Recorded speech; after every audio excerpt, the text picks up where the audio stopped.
Bonjour et bienvenue dans Rideau Rouge, votre rendez-vous culturel hors des sentiers battus. Je suis Alex, metteur en scène et fondateur du Bazar Culturel. Après avoir été 7 ans directeur de compagnie, j'ai monté un centre d'animation itinérant pour démocratiser l'accès à la culture et encourager les pratiques artistiques populaires. Dans ce podcast, je pars chaque semaine à la rencontre de personnalités, libres penseurs ou collectifs qui contribuent par leurs actions au partage des savoirs et des expériences. Alors si vous êtes à la recherche d'une parole engagée, montez vite à bord car le départ est imminent. Ok les gars, c'est lundi et depuis quelques semaines, lundi rime avec Rideau Rouge. J'espère que vous allez bien, que vous êtes en forme et que l'arrivée du printemps vous emplit de belles énergies. Aujourd'hui, nous allons parler d'art, comme souvent, me direz-vous. Oui, mais cette fois, nous en parlerons d'une manière un peu différente, puisque nous nous intéresserons aux façons de structurer des réseaux d'artistes indépendants, alternatifs et subversifs. Si vous me connaissez un peu, vous savez que c'est un sujet qui me tient à cœur, car je trouve que dans le milieu artistique, et plus globalement dans le milieu culturel, nous avons trop tendance à nous reposer sur les lauriers des subventions publiques, et qu'il serait bon d'envisager d'autres modes de création pour ne pas se retrouver tributaire des politiques. Mon invité s'appelle Mihuma, et c'est un artiste multicarte. Auteur, compositeur et interprète, il a entre autres sorti 3 albums solo, participé à la bande originale du film de Stéphane Chatry et Louis Fouché, Tous résistants dans l'âme, et a écrit un essai humoristique sur le développement personnel. Il est également membre du collectif Réinfo Covid. Bonjour Mihuma, comment tu vas ? Salut Alex, merci de m'inviter à ton émission et ça va très bien, il fait beau, c'est cool. Super, ouais, c'est vrai qu'on a un beau temps là qui commence à arriver, ça commence à être la meilleure partie de l'année. Alors, tu sais ce qui t'attend, je vais tirer une carte au hasard. Je raconte l'activité la plus folle que j'ai faite. L'activité la plus folle que j'ai faite, une activité. Ouais, qu'est-ce que j'ai fait de fou? Je fais plein de choses folles. J'ai chanté avec Catherine Ringer, voilà, c'est la première chose qui me vient à l'esprit. Waouh. J'ai fait la première partie d'un de ses concerts dans le sud, dans un très beau mât, qui s'appelle le mât des Escaravatiers.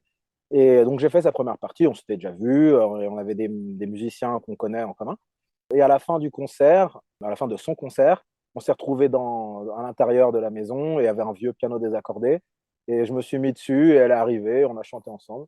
Et c'était un moment assez sympa dont je me souviens, c'était un moment fort. Énorme. Là, aujourd'hui, tu vis plus en France, du coup. Non, je vis en Italie là depuis 2 ans et je suis à la frontière de la Suisse, Oh. vraiment dans le nord, et j'exerce la profession de prof de français. Depuis 2 ans, ou c'était déjà quelque chose que tu faisais avant? Non, j'ai toujours été dans le milieu éducatif. J'ai beaucoup travaillé avec les maternelles, dans l'animation. J'ai été directeur de centre de loisirs. J'ai été formateur d'animateur, de directeur. Et j'ai enseigné aussi un peu en France, au collège. Et puis là, depuis que je suis arrivé en Italie, j'ai commencé par ne rien faire. Et puis après, j'ai fini par chercher du travail.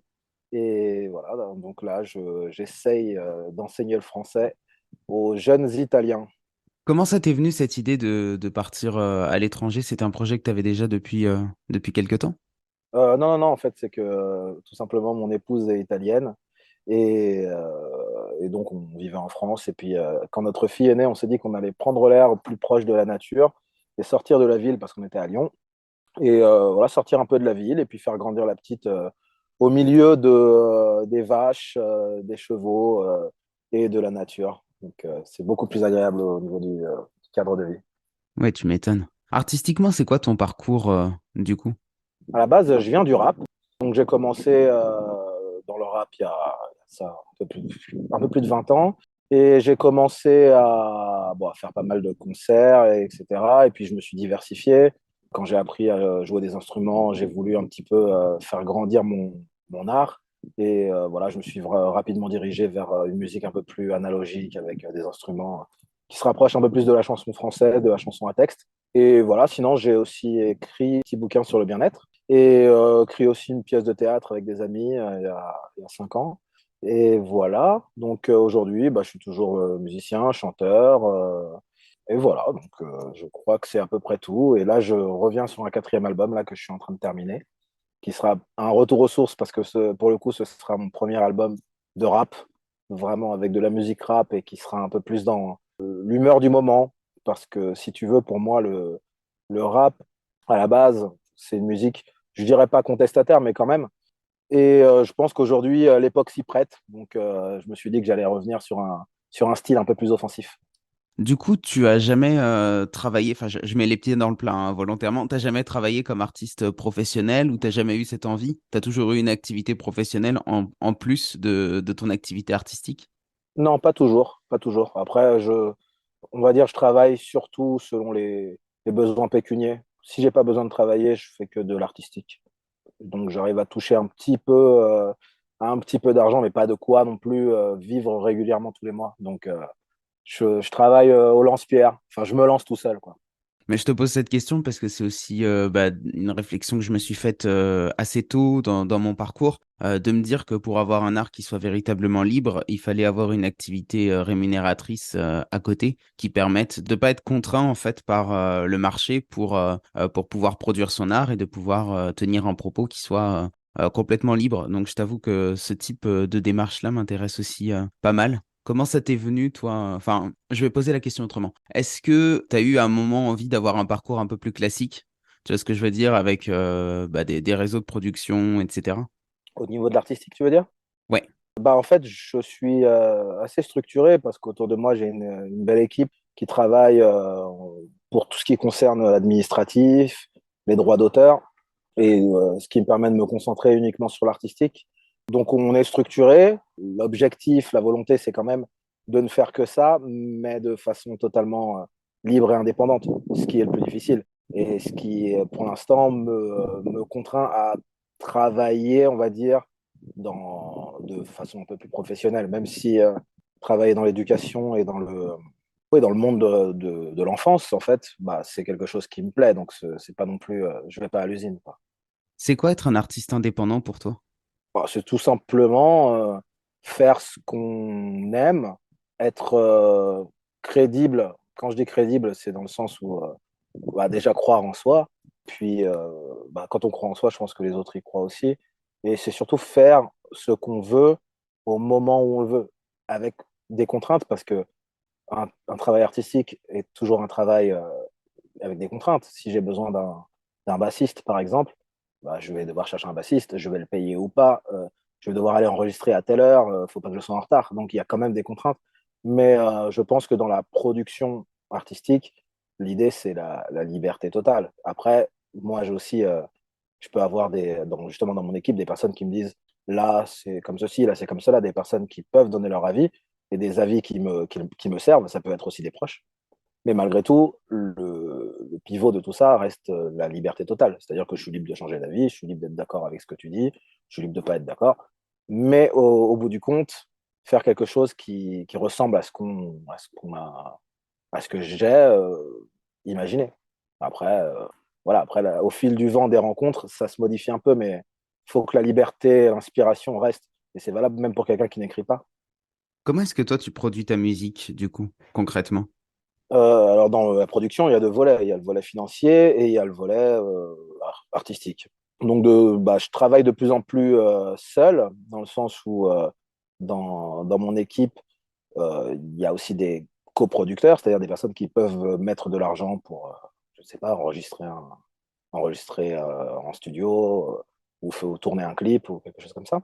Mais l'argent qui sort vient de nous-mêmes. On n'a pas un producteur externe, enfin, type gros cigare, quoi. Et puis la production artistique, elle vient vraiment surtout de moi, en fait. J'ai pas mal d'idées qui bougent dans tous les sens. Parfois, je les réalise, parfois, je les réalise pas. Ou parfois, ça met du temps à se réaliser parce que je fais autre chose. Voilà, c'est un peu ça pour moi le moteur. Et puis, c'est comme ça que je produis tout ce que je fais. Et comment est-ce que tu la diffuses? C'est pareil, c'est par des réseaux alternatifs? Non, ça reste des réseaux assez classiques, en fait, hein. Je me sers de ce qui est en place. À l'époque, c'était aussi les distributeurs type la Fnac. Maintenant, ça peut être voilà, les plateformes de streaming, YouTube ou autres. Mais ça reste assez classique. Après, je suis à la recherche de réseaux indépendants. C'est aussi de ça que je voulais parler aujourd'hui. C'est que je pense qu'il est temps, si ce n'est pas déjà fait, de se créer des réseaux à nous pour diffuser les choses qu'on a envie de voir, qu'on a envie d'entendre. Ouais, mais justement, ça soulève une question. Du coup, tu me fais aller un peu plus loin dans les questions. J'avais prévu de te les poser plus tard. Ça soulève une question qui est hyper importante. C'est est-ce que les artistes sont capables de coopérer pour créer ce type de réseau? Et surtout, est-ce qu'ils en ont envie? Parce que, alors pareil, je vais prendre un constat que moi j'ai fait, qui est peut-être pas le tien. C'est que bah voilà, sur ces 2, 3 dernières années, à chaque fois que j'ai pu avoir l'opportunité de parler de réseaux alternatifs, de réseaux d'artistes indépendants avec des gens, je me suis rendu compte que ça intéressait pas grand monde comme sujet. Parce que je pense qu'il nous faut des intermédiaires. J'aime bien prendre l'exemple de la nouvelle vague de cinéastes qui a émergé dans fin des années 60, début des années 70, qui sont des gens aujourd'hui qu'on connaît bien, hein, que ce soit, je sais pas, Michael Cimino, Martin Scorsese, Steven Spielberg, George Lucas, Sidney Lumet, etc. Je pense qu'il y avait eux, entre eux, une émulation artistique, il y avait de la coopération, parce que si je ne me trompe pas, je crois que pour tourner Mean Streets, Scorsese a demandé $5 000 à Francis Ford Coppola, qui lui a prêté de la thune pour qu'il fasse son film, etc.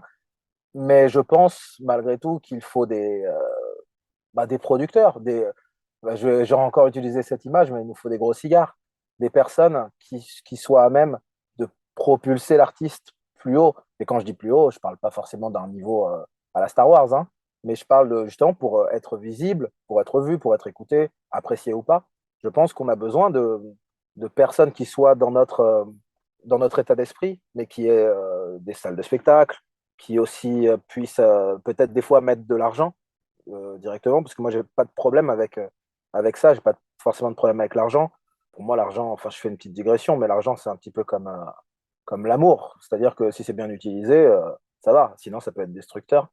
Donc, ouais, moi, je pense que ce qu'il manque, c'est ouais, un petit peu des personnes même des créateurs de plateformes, type YouTube, par exemple, ou type Netflix, par exemple, si on faisait des productions, je sais pas, ça peut être cinématographique, musicale, théâtrale, et qu'on avait une plateforme qui réunissait ça, par exemple, ça pourrait être sympa, et ça pourrait être aussi plus simple pour échanger entre nous. Parce que je pense que les artistes ont vocation à rester des artistes. C'est difficile. Moi qui fais aussi justement de la production, je me rends compte que c'est une énorme perte d'énergie. Et c'est peut-être pas forcément une énergie qu'un artiste a envie de partager avec un autre et a fortiori avec une sorte de collectif où on est 10, où on est 20, où il y a lui qui tire, lui qui pousse. Je pense que tout ça, il faut qu'on le garde pour la production artistique. Mais pour l'organisation de tout ça, je pense vraiment qu'il faut quelqu'un qui chapeaute.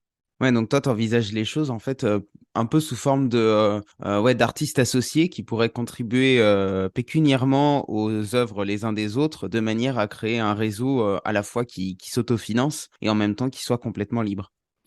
Artiste associé ou pas, parce que tu sais, enfin, le principe de l'association, c'est quelque chose qui te lie un peu comme un contrat. Et je pense que, moi, je parle pas au nom des artistes, mais c'est la façon, en tout cas, de la manière dont je vois les choses, c'est que même si, par exemple, je fais partie du collectif Réinfo Covid, il n'y a rien qui m'enferme là-dedans. J'ai pas d'obligation. Et d'ailleurs, j'en profite pour dire que là, aujourd'hui, je parle à titre personnel. Hein, je ne parle pas au nom du collectif Réinfo Covid. Voilà. Mais je pense qu'il faudrait même des personnes extérieures qui ne soient pas forcément des artistes. Ça peut être, ou bien voilà, comme type le directeur d'une salle de théâtre, par exemple. Tu vois. Je pense que ce qui manque, c'est un peu la mise en réseau.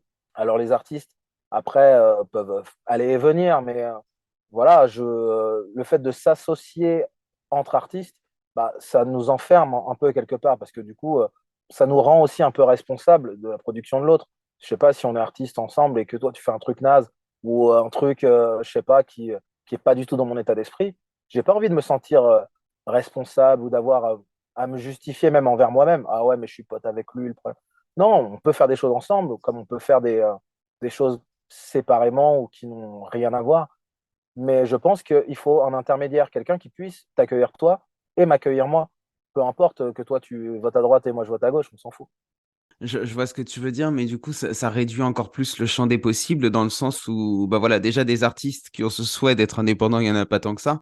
Donc, si derrière, tu dois en plus réduire au minimum, tu vois, trouver le plus petit dénominateur commun qui serait bah, un partage, je sais pas, un partage d'idées ou de choses qu'on a envie de défendre ensemble. Du coup, ça réduit vachement ça réduit vachement les possibilités, non? Oui et non. Enfin, je suis d'accord en partie avec ce que tu viens de dire. Moi, en fait, là, pour l'instant, enfin, je suis en train de te donner juste une opinion. Je suis pas sûr que ce soit ce qu'il faut faire ou alors si on fait ça, ça veut dire que c'est bon, on va y arriver. Ça, j'avoue que je ne le sais pas, tu vois. Là, dans notre discussion, ce que j'aime aussi, c'est pouvoir faire émerger des idées. En tout cas, dans ma démarche, il n'y a aucune volonté de réduction de quoi que ce soit. Après, je pense que le dénominateur commun, c'est le fait qu'on fasse de l'art. Et dans l'art, je peux inclure plein de trucs, tu vois, du sport, de la danse, même de la cuisine, pourquoi pas. Je pense que on est réunis déjà en humanité. Après, on est réunis en façon de penser le monde. Après, les détails, on s'en fout pour moi. C'est que si aujourd'hui nous sommes qualifiés, on va dire, de complotistes, c'est qu'il y a quelque chose qui nous unit. Le mot complotiste en soi, on en pense ce qu'on veut. Moi, personnellement, ça me fait ni chaud ni froid. Je pense même que ce terme complotiste, on pourrait s'en servir. Par exemple, prends les punks. Les punks, aujourd'hui, maintenant, avec du recul, on sait que c'est un mouvement artistique, culturel, etc. Mais punk, à la base, c'est une insulte. C'est le camp d'en face qui les a appelés comme ça. Et ce terme complotiste, moi, ça ne me dérangerait pas de l'utiliser, au moins dans notre conversation, comme quelque chose qui nous lie. On est déterminé aussi par l'autre. Et je pense qu'aujourd'hui, on va dire le pouvoir, pour faire vite, nous traite de complotistes, bon, parce qu'on ne pense pas comme il faut, mais ça, limite, je pense que maintenant on est d'accord là-dessus. Mais c'est pas grave, c'est quelque chose qui peut nous englober, qui peut nous rendre plus forts, qui peut faire en sorte qu'on construise un véritable mouvement culturel, un véritable mouvement culturel, quelle que soit la production, parce que justement, Mean Streets, c'est pas Star Wars, Les Dents de la Mer, c'est pas Voyage au bout de l'enfer. Pourtant, c'est la même époque, c'est un petit peu le même mouvement de cinéastes, un peu les intellos de l'époque qui étaient tous avec la barbe et les cheveux longs, voilà, qui étaient vus aussi par le pouvoir comme des petits branleurs, quoi. Je pense qu'au contraire, moi en tout cas, la façon dont je vois les choses, c'est que avec ce qui s'est passé ces dernières années, ça a renforcé un certain noyau de citoyens, de personnes qui ont vu des choses, qui ont entendu des choses, qui les ont fait, on va dire, dévier peut-être d'une vie qu'ils n'auraient pas aimée à la finale, tu vois. Et donc là, le fait on est en train de sortir de ça, je pense que c'est l'heure de regarder un peu vers le futur et de se dire, putain, on a un boulevard devant nous, on peut faire un max de trucs et sortir pas forcément de la contestation en soi, parce que la contestation, la critique, c'est essentiel et c'est ce qui peut aussi faire le moteur d'une production artistique. En tout cas, c'est mon cas. Mais aller vers de la production artistique ouais, qui jaillit, quoi. Enfin, tu vois, moi, j'ai pas vu ce film, le Monde d'après. J'en ai entendu parler. C'est un peu ça qui a inspiré ma réflexion. C'est que je me suis dit, putain, mais ouais, ça y est, on peut faire des films là-dessus, on peut rigoler là-dessus, on peut rebondir là-dessus pour faire des choses. Et ce serait sympa que on soit plein à faire des choses et que surtout on puisse avoir accès à ces choses. C'est pour ça que je parle des fois d'une forme de centralisation, une forme d'intermédiaire qui puisse nous aider à justement nous mettre en lien et après pouvoir communiquer, parler et faire peut-être des projets ensemble. Bah, ce que tu dis sur la diffusion, c'est très intéressant, effectivement, dans le sens où le fait de produire alternativement de la culture, c'est une chose, mais si on utilise les moyens de diffusion traditionnels, on va vite se heurter à des difficultés. En tout cas, je parle pour le monde du théâtre, parce que j'ai cru comprendre par rapport à ce que tu disais au départ que c'était moins le cas dans la musique, ou en tout cas différemment, mais je sais que dans le théâtre, sur des productions, quand j'arrivais en disant que bah voilà, j'avais pas été financé ni subventionné par tel ou tel partenaire, bah, c'était quand même compliqué de trouver un lieu de diffusion, en fait. Parce qu'il y a quand même le côté un peu engagement. Enfin, tu vois, le fait d'avoir des partenaires financiers, quelque part, ça vient apporter un label sur le projet. Et donc, j'en suis arrivé à la conclusion qu'il fallait non seulement avoir des moyens de production alternatifs, mais aussi des moyens de diffusion alternatifs. Et je pense que ça, ce que tu dis sur le fait d'avoir dans ce réseau-là aussi des personnes qui peuvent accueillir, bah, c'est assez intéressant, oui. Bah, en fait, pour moi, la diffusion, c'est la clé. Parce que tu peux pas savoir si t'aimes ou t'aimes pas ce que je fais si tu n'y as pas accès, en fait. Ça se trouve, c'est super bien ce que je fais, mais les gens ne le sauront pas si on n'a pas ouais, des lieux en commun. Tu vois, je suis vachement admiratif de la tournée de Stéphane Chatry et de Louis Fouché sur le film Tous résistants dans l'âme. Tu vois, parce que, bon, voilà, il y a une campagne de presse un petit peu pour dénigrer un peu, oui, les complotistes, etc. Très bien, mais malgré tout, ils ont fait quand même quoi, une trentaine, quarantaine de cinémas avec des gens qui sont venus.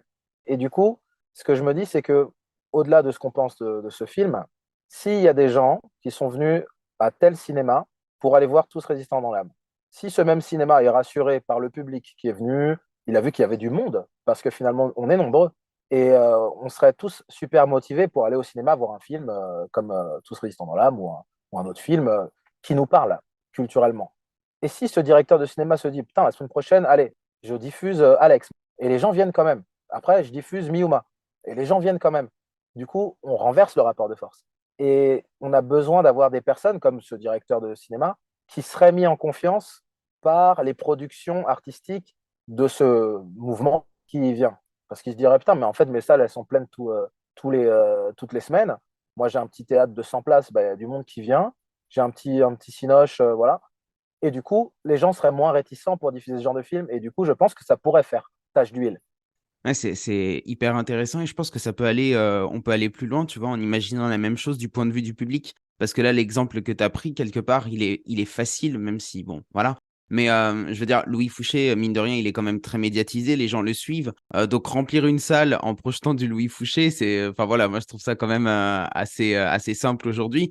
C'est vrai que dans mon cas, et peut-être dans le tien aussi, je sais pas, mais en tout cas, je vais parler pour moi. Si demain, tu me donnes un cinéma de 120 places, j'aurais beau être dans un réseau, je suis pas sûr de le remplir, tu vois. Donc, au niveau du public, je pense qu'il faudrait qu'on réussisse à trouver le même, bah voilà, la même chose qu'avec les directeurs de salles, c'est-à-dire faire en sorte que le public adhère peut-être aussi à cette notion de réseau pour soutenir des artistes entre eux, quoi. Exactement. Et je pense que c'est quelque chose que notre mouvement a déjà réussi au niveau médiatique, dans le sens où aujourd'hui, quelqu'un comme moi peut picorer à droite à gauche, et je te donne des exemples en vrac, TV Liberté, Radio Courtoisie, Putsch Live, le Cercle Aristote, Idriss Aberkan, le Courrier des Stratèges. Voilà, c'est toute une nébuleuse médiatique, après, qui tire à droite, qui tire à gauche et tout. Ça, en fait, finalement, c'est pas très grave. C'est qu'on a déjà une base au niveau médiatique. Et je pense que ce qu'il manque aussi, peut-être, aux artistes, c'est d'avoir une petite fenêtre dans ce type de médias. Je rajoute France Soir, par exemple. France Soir qui fait un peu plus d'interviews avec des artistes. Mais si on avait un petit peu plus, et si on pouvait faire comme ils appellent ça, une tournée médiatique, tu vois, je sais pas, par exemple, je sais pas, Patrick Bruel ou je sais pas, Cadmerade, il sort un film, il va sur la 1, sur la 2, sur la 3, sur la 4, il fait sa promo, quoi. Et je pense que si, justement, pour revenir sur notre salle de cinéma, oui, en effet, aujourd'hui, remplir une salle avec Louis Fouché, c'est facile. Mais pourquoi? Parce que finalement, lui, et je ne parle pas pour lui, hein, je ne sais, voilà, mais il a eu accès à cette tournée médiatique, entre guillemets. Donc les gens, quel que soit le média que tu regardes, tu l'as vu, tu l'as entendu, et tu te dis, ah ouais, putain, finalement, c'est cool. Idriss Aberkan aussi, par exemple. C'est cool ou c'est pas cool, hein, je parle pas d'idées, mais je parle de personnes qui a drainé suffisamment de monde derrière elles pour remplir une salle, remplir au tiers, au quart, à la moitié, peu importe, mais il y a des gens qui se sont déplacés. Et ça, c'est bien. Et ces gens-là, peut-être qu'ils ont soif de culture. Donc, je pense que ce directeur de cinéma ou peut-être ce patron de médias pourrait filer un coup de pouce. Tu vois, là, on n'est pas que dans juste le financier. C'est aussi ce coup de pouce pour créer ce réseau qui tourne sur lui-même. Tu vois ce que je veux dire? Donc, du coup, même si toi, tu es moins connu que Louis Fouché, qui est moins connu que moi, qui suis moins connu que peu importe, bah, finalement, si on a tous accès au même cinéma, bah, je sais pas, moi, je vais en remplir 30, toi, tu vas remplir 50, l'autre, il va remplir 100. Mais les gens seront venus et les gens nous connaîtront et auront peut-être envie de continuer de voir. Et ça peut peut-être nous donner aussi, comment dire, être un cercle vertueux pour nous aider aussi à produire, à rencontrer d'autres personnes, etc. C'est un petit peu ça que je me dis. Ouais, c'est passionnant comme conversation. Ça me fait penser à un livre que j'aime beaucoup et dont je parle assez souvent, qui s'appelle Le théâtre politique d'Erwin Piscator. Erwin Piscator, c'est un metteur en scène du XXe siècle qui a combattu le nazisme notamment, bon, qui a été aussi très proche des cercles communistes pendant un temps. Mais Erwin Piscator, du coup, cherchait à produire un théâtre complètement libre et alternatif. Et alors lui, ce qu'il disait, c'est que pour que ce soit le cas, il fallait d'une part être libre dans la production, mais aussi dans la diffusion, donc avoir son propre lieu, et aussi sur la presse, parce qu'il ce qu'il disait, c'est que bah, t'auras beau avoir produit ton spectacle, t'auras beau avoir un lieu où le diffuser, il suffit que tu aies de la presse qui vienne, qui te fasse une super mauvaise critique pour que ton spectacle il soit détruit. Donc si t'as pas les moyens, par exemple, de financer tes comédiens sur toute une saison, et que le public ne vient pas, et bah du coup tu seras quand même bah, tu seras pas libre en fait, parce que tu seras quand même redevable entre guillemets vis-à-vis du public. Donc le fait d'avoir aussi des moyens de communication au niveau de la presse, ça peut être hyper intéressant pour avoir un réseau vertueux total, quoi. Carrément. Je pense que ça, si on arrivait aussi à les faire s'intéresser à ce qu'on fait pour avoir la possibilité de s'exprimer, par exemple, tu vois, dans une émission, tu vois, dans une émission d'interview, hop, et où tu peux diffuser peut-être des extraits de ce que tu fais, je pense que ça aiderait beaucoup, ça rassurerait tout le monde parce que même si voilà, on fait quelque chose d'artistique, de libre, tout ce que ça reste quand même un business, même si, et quand je parle de business en termes d'organisation, pas forcément en termes d'argent, qu'il faut de l'argent, tout ça, je parle pas forcément de ça, mais voilà, malgré tout, il faut s'organiser, se structurer, et je pense pas que uniquement entre artistes ce soit possible. Il y a les égos, il y a il y a plein de choses. C'est un petit peu comme si tu mettais juste des footballeurs sur le terrain, bah ouais, mais malgré tout, il y a toute une chaîne. Il y a un entraîneur, il y a des dirigeants, il y a peu importe. Et là, une fois de plus, je parle pas d'argent, je parle juste de comment on s'organise. Si tu prends un orchestre, c'est pareil. Ils arrivent, bon, moi je suis violoniste, toi tu es trompettiste. Ça peut pas être l'orchestre qui fasse le chef d'orchestre. Il faut le chef d'orchestre, il faut le directeur de la salle, il faut le public, il faut tout le monde. Et je pense qu'il nous manque pour l'instant un maillon à cette chaîne. T'as des idées de comment trouver ce maillon? Ouais, je pense qu'aujourd'hui, tu sais, l'époque a accouché d'un tas de bullshit jobs type community manager, trucs de machin, de réseau et tout. Malgré tout, c'est des personnes enfin, j'en connais. J'en ai vu pas mal, dès qu'ils servent à rien, dès qu'ils sont efficaces. Je pense que, tout simplement, comme on appelle ça, un attaché de presse, un impresario, des gens qui aillent voir, qui aillent frapper aux portes et qui disent ouais, vas-y, enfin, tu vois, écoute ça, diffuse ça, regarde ça. Tu vois, c'est comme ça s'est toujours passé comme ça, même pour Elvis, tu vois. Il y avait des gens qui étaient là, ils disaient attends, attends, va voir ce petit. Écoute, tu vois, ça, et dans les années 30, avec l'époque même des James Brown et tout, et au début aussi du rap dans les années 90, les mecs, ils y allaient avec un flingue. C'était, hey, tu vas passer le disque de James Brown ce soir. Tiens, on te laisse le disque. Et les mecs te pointent un flingue sur la tronche. C'est véridique. Tu vois, et ça s'est passé comme ça aussi avec Skyrock dans les années 90. Il y a des mecs de banlieue qui sont vraiment arrivés, ils sont allés voir Skyrock, ils ont dit écoute, maintenant, tu vas nous diffuser. T'as compris? Et sans aller jusque-là, évidemment, je pense qu'il y a un moment où il faut frapper aux portes. Et il faut des gens offensifs, dans le bon sens du terme, qui soient enthousiastes, qui croient en ce que tu fais, et qui aillent voir, qui disent tiens, vas-y, je prends encore un exemple au pif, Idriss Aberkan. Toc, toc, toc. Toi, tu t'intéresses un peu à tout et tout. Tiens, interview lui. OK. Et à côté de ça, je pense qu'il faut qu'on soit déjà prêt, qu'on ait un coup d'avance, qu'on ait déjà éventuellement une salle dans laquelle on a déjà trouvé, ne serait-ce qu'une salle dans laquelle diffuser ce qu'on fait. Tu vas faire une interview chez Aberkan, s'il accepte, et tu dis, voilà, samedi prochain, vous pouvez me trouver là-bas. Je suis sûr qu'il y a une dizaine de personnes en plus qui vont venir. Et je pense que ce n'est que le début de quelque chose qui peut être vertueux. J'aimerais aborder avec toi un autre sujet qui est celui du désintérêt pour la culture. J'ai la sensation, en ayant côtoyé bah voilà, des personnes en manifestation ces 2 dernières années notamment, qu'il y a eu un désintérêt pour la culture de certaines personnes qui est lié au fait que elles ont un petit peu tout mis dans le même panier, aussi bien les médias que la culture, que la télévision, le cinéma, etc. Est-ce que c'est un constat que tu as fait aussi ou pas? Oui, parce que depuis une vingtaine d'années, il y a une star académisation de la culture et ça touche tous les artistes, qu'ils soient indépendants ou qu'ils soient maqués avec une maison de disques ou une boîte de production. On fabrique des objets culturels comme on fabrique des boîtes de conserve, quoi. Et la star académisation, pour moi, c'est le fait que, ok, tu chantes bien, donc ça y est, tu peux être une star, quoi. C'est pas exactement comme ça que ça fonctionne. Et je pense que il y a un autre volet, c'est que on s'est vachement, comment dire, de façon générale, affaissé la production artistique. Elle a vocation à faire rêver les jeunes, en fait. prend des styles musicaux, je sais pas, le reggae, le rock, époque, je sais pas, Led Zeppelin, Beatles et compagnie. Ça faisait rêver les jeunes, tu vois. Il faut aussi qu'on se regarde le nombril et qu'on se dise, mais est-ce que mon objet culturel, est-ce qu'il est kiffant, quoi? Est-ce que il est inspirant? Est-ce qu'il donne envie aux jeunes de parler comme ça, de s'habiller comme ça? Tu vois, par exemple, le mouvement hip-hop, c'était pareil dans les années 80. Les mecs sont arrivés avec un style. Ils sont arrivés, ils se sont affirmés, quoi. Ils disent, OK, on est dans le ghetto, on est aux États-Unis, il y a les flics et tout. Mais qu'est-ce qu'il y a? Fuck the police, quoi. Mais on le dit avec une casquette comme ça, etc. Bam! Et d'un seul coup, waouh! Les gens se disent, qu'est-ce qui se passe? Tu vois? Et à la base, le hip-hop n'était pas un mouvement, c'était des mecs à droite, à gauche. Après, plus tard, ça s'est structuré. Et après, bien sûr, comme tout, comme même l'Empire romain chute, tu vois, au bout d'un moment, il y a un pourrissement, il y a tout ce qu'on veut. Mais nous, on est encore dans ce jaillissement, je pense. C'est à nous d'aller chercher le public, de le convaincre, comme je t'ai dit, par des réseaux aussi, voilà, médiatiques, etc. Mais aussi par ce qu'on fait nous.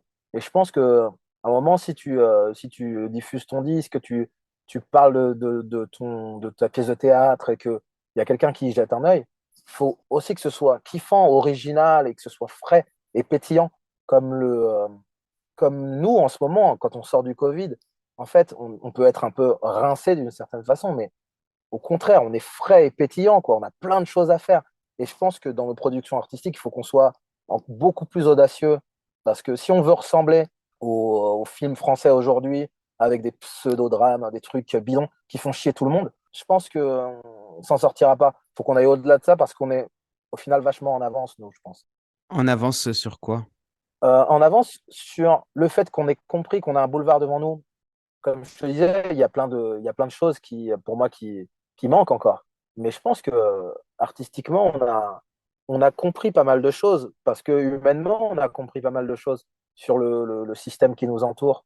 Je pense qu'on peut faire des productions artistiques qui soient vraiment, vraiment originales. Et après, convaincre les gens, je pense que si on arrive déjà à se convaincre nous-mêmes et à convaincre notre cercle, parce que tu parlais de manif.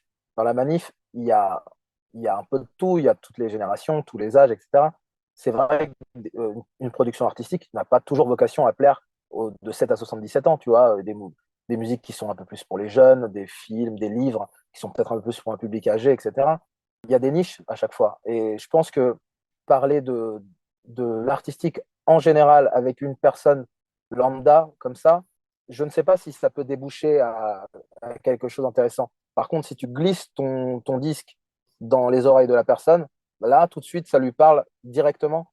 Et après, je pense qu'on peut se faire un avis. Mais je comprends les gens, moi, qui sont, comme tu disais, qui sont un peu blasés, qui se disent, ouais, les artistes, c'est tous les mêmes. Mais je pense que faut qu'on. Et là, je dis on, je dirais je, en fait, parce que je ne peux pas parler au nom de tout le monde, chacun fait ce qu'il veut. Hein. Mais faut qu'on dépasse les bornes. Faut qu'on dépasse les bornes. On l'a déjà fait, on est déjà sorti de ça pour des personnes, par exemple, qui n'étaient pas vaccinées, qui ont perdu leur emploi, etc. On est sorti du champ. Aujourd'hui, artistiquement, on est sorti du champ aussi. Je pense que, et il y a plein de gens entre toutes ces personnes qui sont sorties du champ. Maintenant, il faut qu'on commence à se parler et à leur proposer des trucs, mais pour moi, qui mettent des étoiles dans les yeux, tu vois, comme quand Freddie Mercury, il arrive avec sa cape, tu vois. Waouh, les gens, ils se disent déjà, le mec, ça en jette. Après, qualitativement aussi, ça suit. Mais ouais, je pense qu'il faut qu'on mette du style dans nos productions et qu'on les. Après tout, c'est ça là, pour moi, enfin l'art quoi. Quand tu vas au cinéma, tu veux en prendre plein les yeux. Quand tu écoutes un disque, tu veux vraiment. Voilà, je pense que faut pas qu'on reste dans le même bateau. Finalement, on n'est plus dans le même bateau que la production industrielle française. Faut qu'on crée la nôtre. C'est en ça que je disais que qu'on est en avance, à l'avant-garde entre guillemets.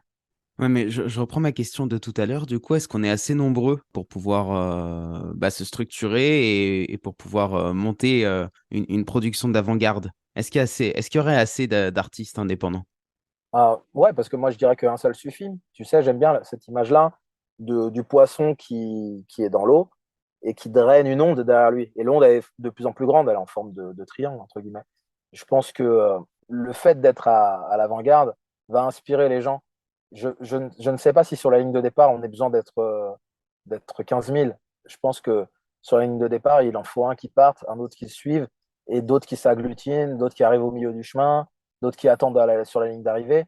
et après, ça crée un mouvement. Parce que je vois pas ce qui se passe aujourd'hui, je le vois comme un début, mais je le vois comme un décollage, en fait. Après, je n'ai aucune idée de comment ça peut se passer, comment ça peut tourner, mais ouais, tu vois, c'est pas par hasard que j'ai pris ces images du cinéma des années 70 ou du hip-hop des années 90 aux États-Unis. C'est que c'était des mouvements naissants. Après, ils sont devenus ce qu'ils sont devenus. Mais je pense que là, en tant que mouvement naissant, parce que c'est comme ça que je nous vois, je pense qu'il faut qu'on se lance. Après, je sais pas si on sera assez nombreux, mais finalement, moi, si on n'est pas trois à faire ce que je fais, j'ai pas de concurrence. Donc, si je suis le seul à proposer ce que je fais, tant mieux. S'il y a quelqu'un qui arrive, tant mieux. Et s'il y a de la concurrence, ce sera cool. Au moins, si j'arrive à avoir accès à un réseau global qui passe justement des salles, des diffuseurs sur Internet globalement, de la presse, des médias, bah, c'est cool déjà. Et puis après, s'il y a quelqu'un qui veut venir et monter dans le bateau, welcome.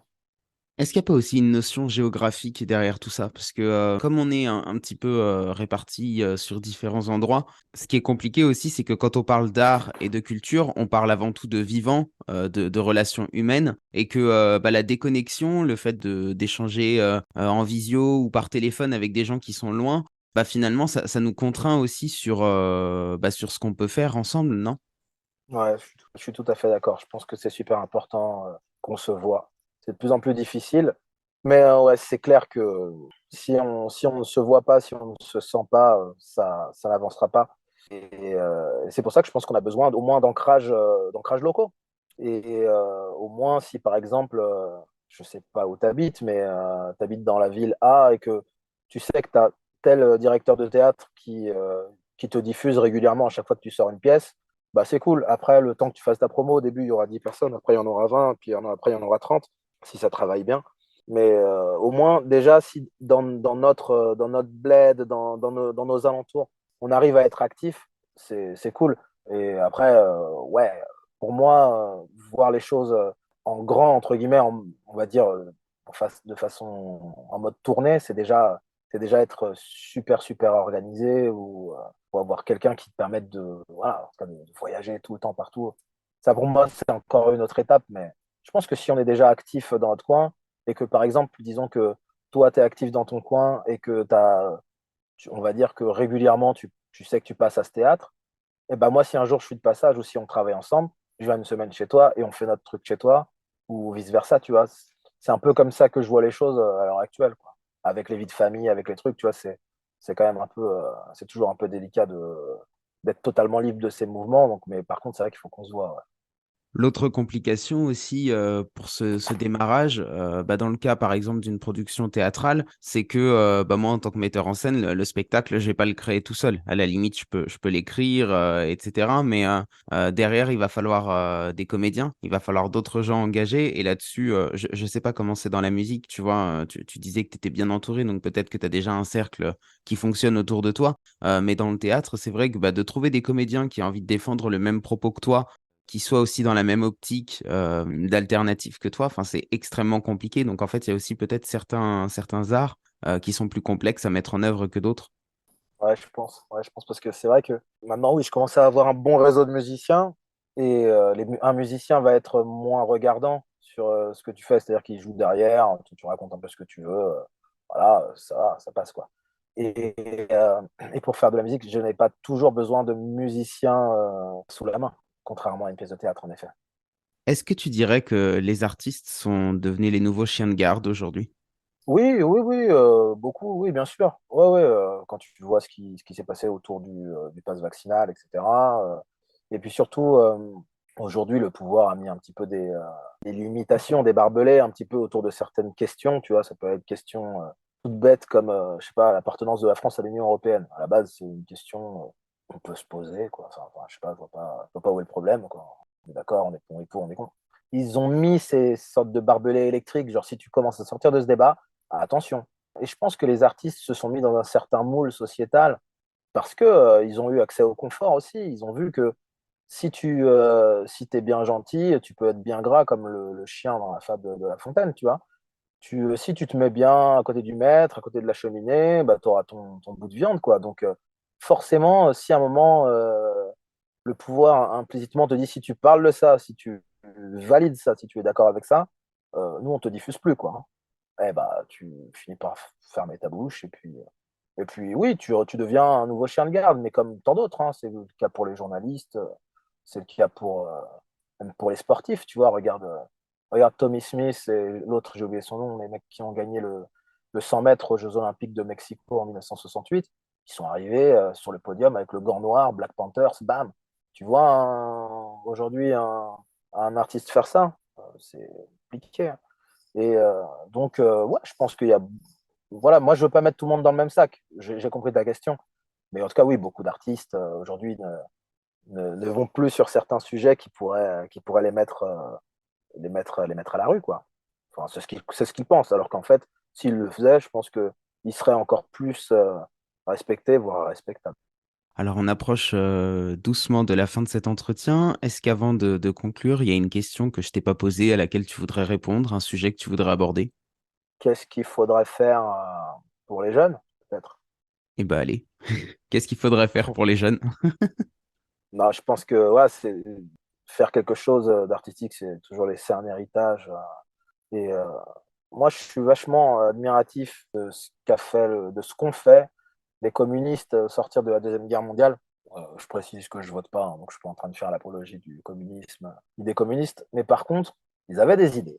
C'était des idées qui étaient, alors pour le coup, la chasse aux sorcières aux États-Unis, c'est autre chose que le mouvement, je sais pas quoi, anti-vax, hein.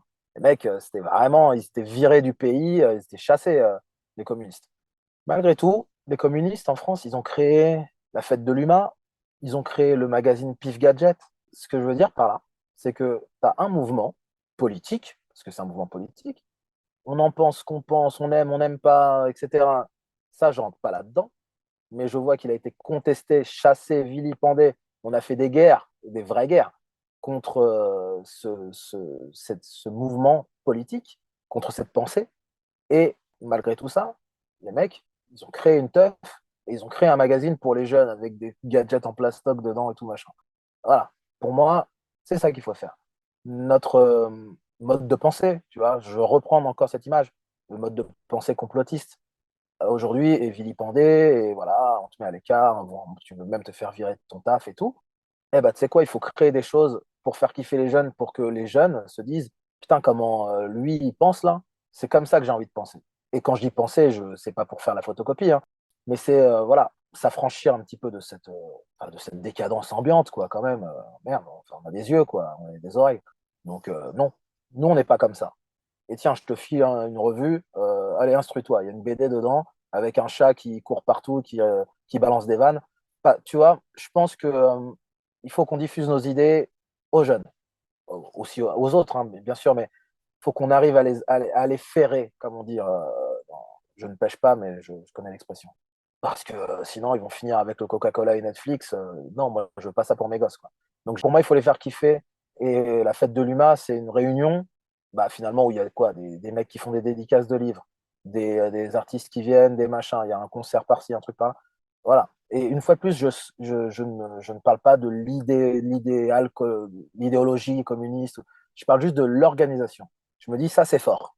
Et ça, ce serait bien que ça se fasse. Il y a des gamins qui sont allés à la fête de l'UMA avec leurs parents, enfin, qui étaient sur les épaules de leurs darons et tout. Ils en gardent un bon souvenir. Après, ils sont communistes, ils sont pas communistes, ils sont gauchistes, ils sont pas... on s'en fout.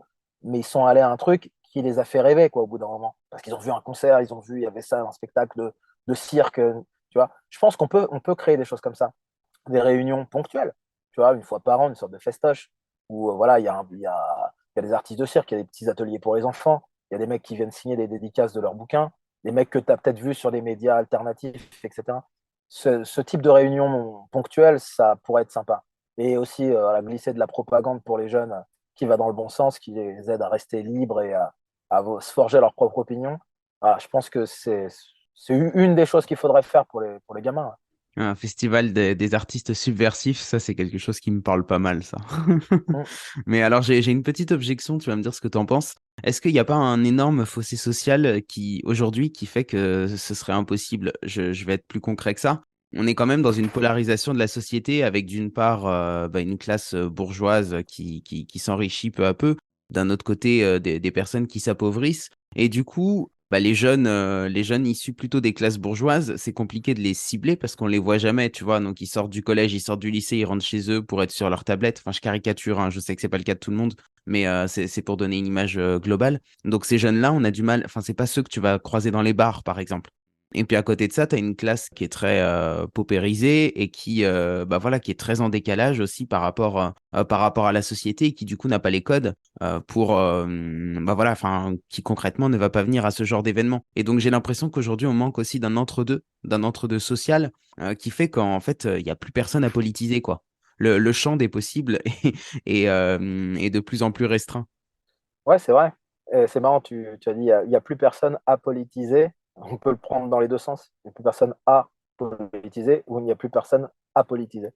Ouais, non, je sais, c'est compliqué, mais c'est pas impossible. Je pense qu'il faut, au bout d'un moment, se lancer. Et quand tu te lances, il y a des échecs, il y a des faux départs, il y a pas mal de choses. Il y a des réussites aussi. Et puis, je pense que dans le mouvement qui nous englobe, il y a de tout. C'est comme un peu dans le mouvement des Gilets jaunes. Il y avait un peu de tout. Et je pense que c'est ça la France. Il y aura toujours des gens aussi qui seront intéressés par la culture, d'autres moins, d'autres qui y viendront, d'autres qui en auront marre, peu importe. Je pense qu'il faut faire et l'art, c'est faire en fait. Donc, je sais pas après, ouais, je sais pas si ça fonctionnerait, si ça fonctionnerait pas. Si on n'y croit pas, personne n'y croira à notre place. Dernière question, Miyuma, est-ce que tu es prêt? Ouais, je suis prêt. Si tu avais le pouvoir de changer le monde, par où est-ce que tu commencerais? Par moi-même, c'est tout. Et puis, si j'avais le pouvoir de changer le monde, je filerais de l'eau potable à tout le monde. Voilà, des accès à l'eau potable partout dans le monde. Voilà. Et après, les gens se démerdent. Eh ben merci Miyuma pour cet échange et à très bientôt. Merci Alex, c'était cool. Voilà, c'est tout pour aujourd'hui. Si le sujet vous interpelle et que vous souhaitez que nous réfléchissions ensemble à la mise en place d'un tel réseau, n'hésitez vraiment pas à me contacter. Je serai ravi de poursuivre cette discussion et peut-être d'amorcer des synergies. En attendant, voici ce que je retiens de mon échange avec Miyuma. Tout d'abord, que la présence d'intermédiaires au sein d'un réseau, des gros cigares comme les appelle Miyuma, pourrait faciliter la mise en lien des artistes et contribuer à propulser leur création. Ces intermédiaires pourraient être des lieux de diffusion prêts à soutenir les créateurs de ce même réseau par exemple. Ensuite, que pour se structurer en collectif, il est nécessaire de trouver un dénominateur commun, quelque chose qui nous unit, mais qui ne soit pas enfermant, notamment d'un point de vue artistique. À noter que Miyuma parle davantage d'un mouvement, c'est-à-dire d'un réseau informel plutôt que d'un groupe uni et fixe. Enfin, que la capacité à renverser les rapports de force est également un prérequis pour que le réseau fonctionne.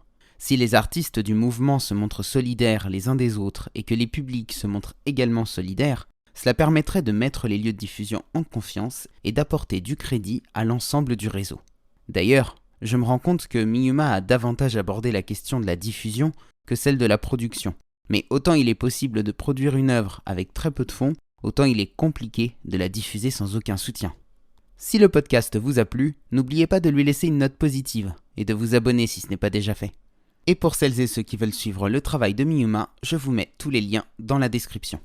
Merci à tous d'avoir écouté cet épisode et à la semaine prochaine pour une nouvelle rencontre hors des sentiers battus.